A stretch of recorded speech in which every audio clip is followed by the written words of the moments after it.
Môre, môre, môre. Kan julle glo dis 'n nuwe dag en ek hoop julle het heerlik geslaap, dat julle reg is vir hierdie dag.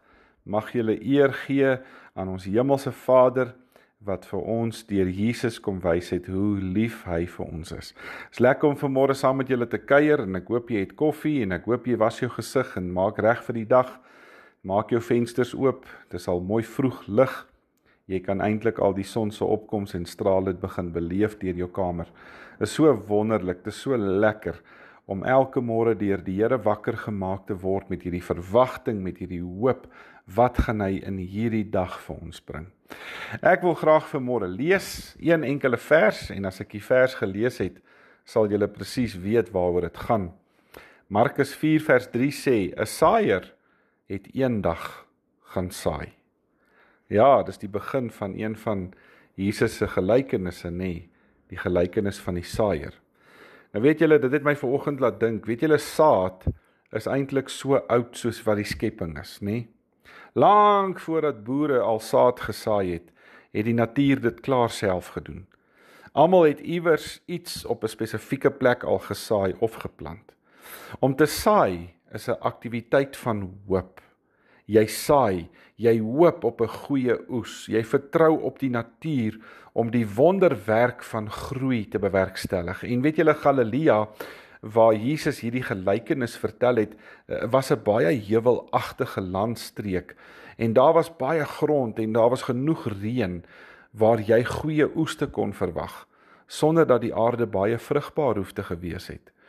Nou die boer in hierdie verhaal is natuurlik God. Hy stuur sy woord uit soos 'n boer wat saad saai. En terwyl hy dit in hoop doen, is daar tog 'n element van onsekerheid. As jy al ooit 'n pakkie saad gesaai het en daar het niks opgekom nie, dan sal jy alles weet oor hierdie onsekerheid. Die woord van God gaan uit en dit is in sy vermoë om te ontkiem en te laat lewe en vreugde, liefde en hoop te bring. God se saad gaan uit na almal toe, na jonk en na oud, na mans en na vrouens, na rykes en armes, na hulle wat geletterd is, hulle wat dit nie gehad het nie.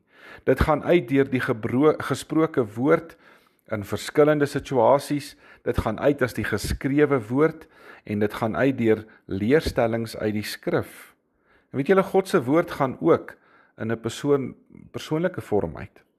As jy die woord gehoor of ontvang het en as dit in jou begin groei veroorsaak, dan word jy 'n draer. Jy word 'n saaiër van hierdie woord. Jou teenwoordigheid, jou leefstyl, jou woorde, jou karakter en natuurlik jou geloof, alles praat van Christus. Die mense om jou word dan die grond waarin jy begin saai. En daarom moet ons altyd seker maak dat ons die saad van volwasse Christendom vir mense gee. Dis God wat dit laat groei. En ek en jy moet dit elke dag doen. Kom ons maak die oë toe, dan bid ons.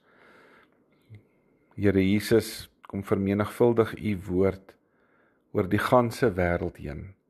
Gebruik my ook daarvoor. Ek vra dit in u naam alleen. Amen. Dankie julle. Julle moet 'n mooi en 'n geseënde dag hê. Ons praat môre weer. Totsiens.